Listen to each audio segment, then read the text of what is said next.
This is a Sports Catastrophe production.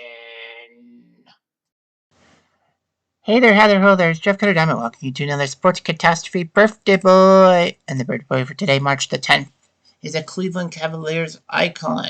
No, it's not LeBron or even Kyrie Irving. This guy is known by Cleveland fans as Mr. Cavalier.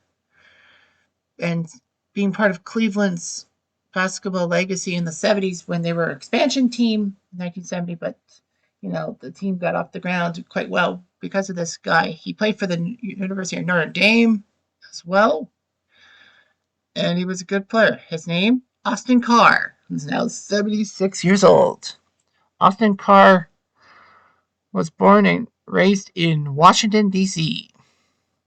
He was a decent player and all that.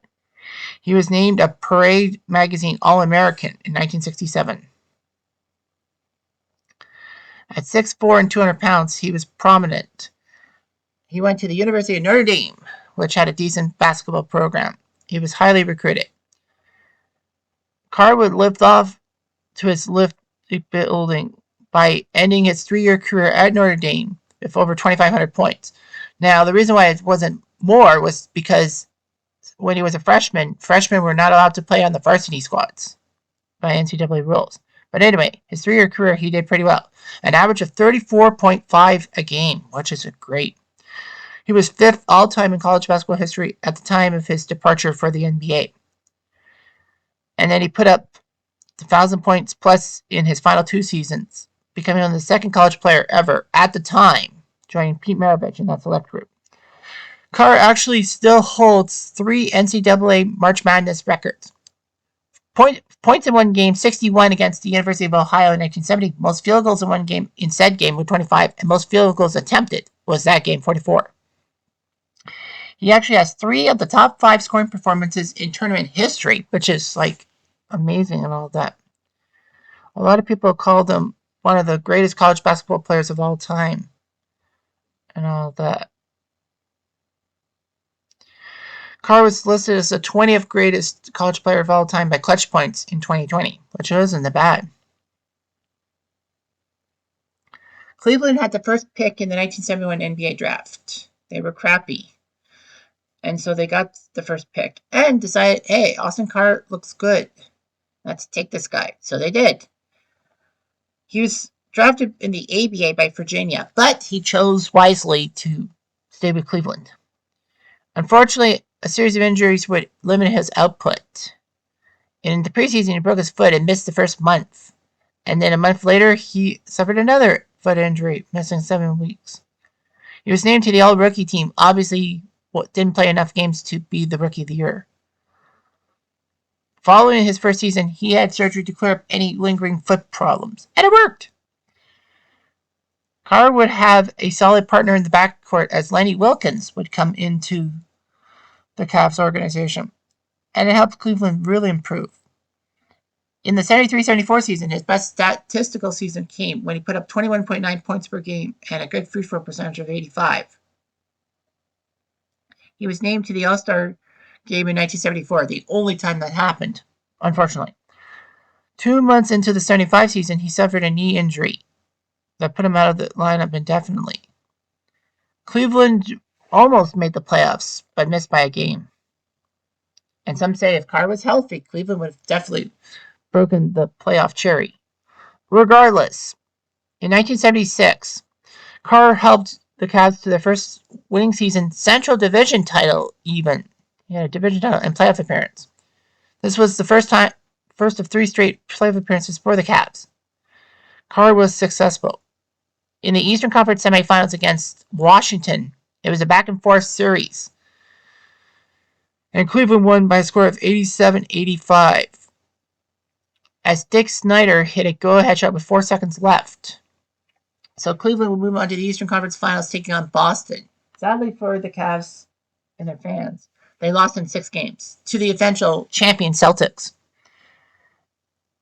A lot of people say that the Cavs, even though they didn't advance past the second round, were huge and all that. The run to the playoffs and the subsequent series win was known as the Miracle of Richfield.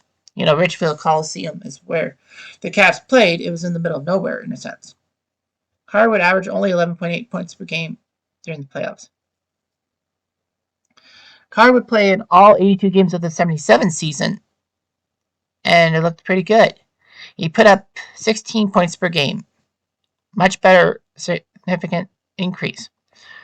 Unfortunately, Cleveland would lose to Washington in the first round of the playoffs. Carr would help Cleveland reach the playoffs in 78, but losing in the best of 3 to the New York Knicks. Although he did quite well. He would play 2 more seasons for the Cavs and all that.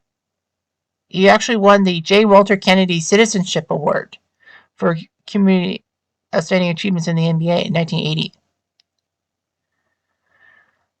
His time had been done with Cleveland because of injuries and all that. He still played in the 81 season, albeit for Dallas and Washington, appearing in 47 games. In his NBA career with Cleveland, mostly with Cleveland for 9 seasons, and a season with Dallas and Washington, 682 games, 15 points per game, far less than his college days. But hey, you know what? He was limited sometimes. He went to 3 playoffs with Cleveland, including that miracle at Richfield season in 1976. Today, he's actually the director of community relations for the Cavs and named color commentator on the team's broadcast on Bally Sports Ohio. So he's a color commentator for the Cavs. And Cleveland retired his number 34. I don't know if that... I think that was the first number retired. Or was that the second? Can't remember if it was the first or second number Cleveland retired was Carr's. But still, he did all that. Notre Dame would recognize Carr during a basketball game in 2008. And by 2007, he was inducted to the College Basketball Hall of Fame. His signature calls, some of them are, he throws the hammer down for a slam dunk. Get that weak stuff out of here. There's a breeze in the building when an opponent airballs a shot. He dots the I when a Cavs player hits a mid-range jumper. Right back in your face when the Cavs score after the other team. And a lot of other things. So yeah, he was done pretty well for himself as a commentator for the Cavs. And his contributions to the Cleveland organization are big, no matter how you slice it. Anyhow, I'm Jeff Diamond. Adieu.